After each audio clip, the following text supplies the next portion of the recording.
What's up guys, RevSlider from Visualmodo WordPress themes, and in today's video I'm gonna learn how to add buttons, how to apply links into buttons on your WordPress Revolution Slider plugin into the latest version, the 7 Plus. But before I can continue, please take a moment to hit the subscribe button and like this video.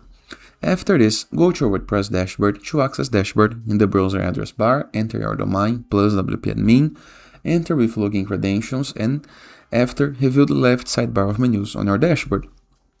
Go to Slider Revolution so you can find your slider, okay? Scroll down. The slider I would like to have my button added is this one right here.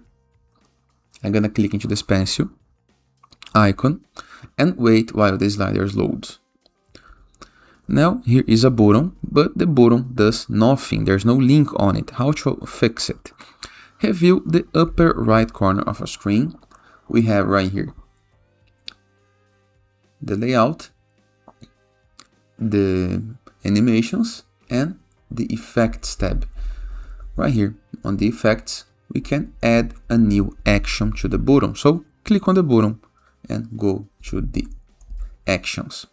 Add a new action. Now let's choose the action. I would like to apply a simple link. You can make the action appear on click, on enter, or on leave. It's gonna be on click. And I would like to open a link.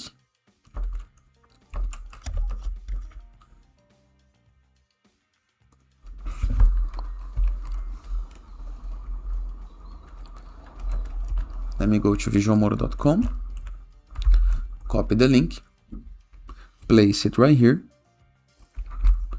It must have the attributes, the HTTPS, okay, it's very important. Then it can be a JavaScript listener or HTML. You can keep as it is. You can open the same window in the new window.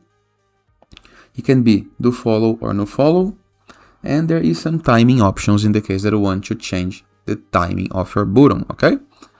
After doing your change, make sure you hit the save icon, okay? This cat icon to save your change. And now your button gonna have a link, okay? And it is. You can apply other actions, for example, call a block function, iOS, permission, menu link screw, play scene tag. You can open an slider, open a screenshot, open the full screen, all up to you, okay? But the button can have the action that you need. In my case, it's gonna be a simple link. And that is. Hope you guys enjoyed this video, and I'll see you guys tomorrow. All the best!